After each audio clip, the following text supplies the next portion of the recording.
ఫోటోలు తీస్తాను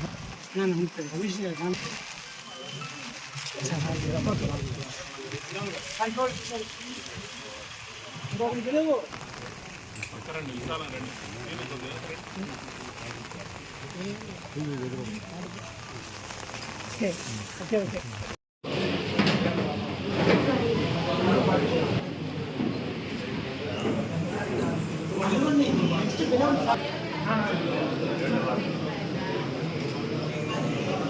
నెక్స్ట్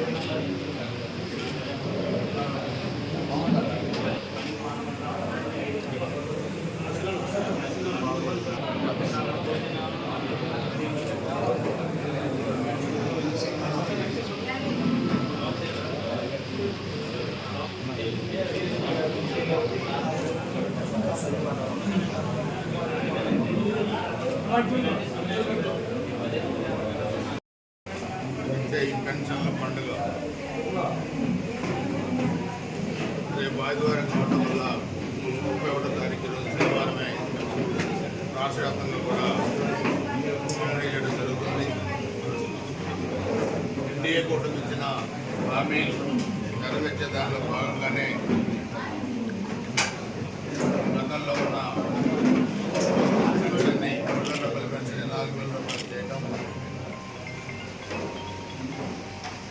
14లో మనం చూస్తే రాష్ట్ర విభజన జరిగినప్పుడు చంద్రబాబు నాయుడు గారు ముఖ్యమంత్రిగా అయిన తర్వాత ఆ రోజు 200 రూపాయలను పెన్షన్ 1000 రూపాయలు చేయడం. దాని తర్వాత 2019 ఎన్నికల నాటికి అది 2,000 రూపాయల పెన్షన్ చేయటం. తర్వాత జగన్మోహన్ రెడ్డి వచ్చిన తర్వాత 3,000 చేస్తామని చెప్పి ఒకేసారి చేయకుండా సంవత్సరానికి 250 రూపాయలు పెంచడం జరిగింది.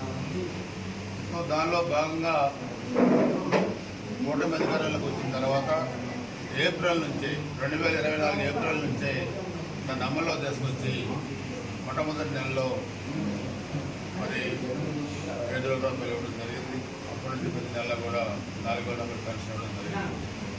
గత 5 సంవత్సరాల వైసీపీ పరిపాలనలో అస్తవ్యస్తమైన ఆంధ్రప్రదేశ్ ఆర్థిక వ్యవస్థని ఒక ప్రాథమికంగా తీసుకొచ్చి ఈరోజు అభివృద్ధి అనేది ఎక్కడ లేకుండా మనం చూస్తే రోడ్స్ దగ్గర నుంచి ఎక్కడ గ్రామీణ వ్యవస్థ చిన్నమైన పరిస్థితుల్లో తెచ్చిన లక్షల కోట్ల రూపాయల అప్పులు ఏం చేశారో తెలియని పరిస్థితుల్లో ఈరోజు రాష్ట్రం ఉంది.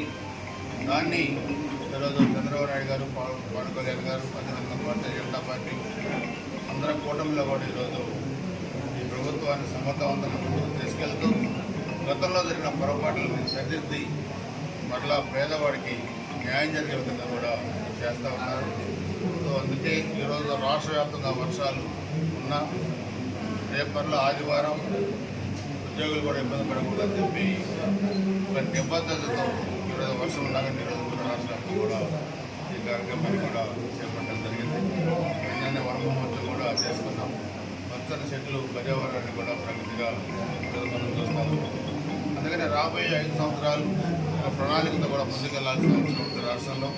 అదేవిధంగా గుజరాత్ నియోజకవర్గంలో కూడా గత 5 సంవత్సరాల రాక్షస పరిపాలనలో అనేక హత్యలు అనేక అత్యాచారాలు అఘాయిత్యాలు జరిగిన కూడా చేసి రాబోయే సంవత్సరాలు అభివృద్ధి దిశగా గుజరాత్ నియోజకవర్గాన్ని తీర్చిదిద్దామని చెప్పి కూడా తెలియజేసుకుంటూ వర్షాలకి ఎక్కడ రైతాంగం కూడా ఇబ్బంది పడకుండా, సామాన్య ప్రజలు ఇబ్బంది పడకుండా అటు పోలీస్, రెవెన్యూ, మున్సిపల్ సిబ్బంది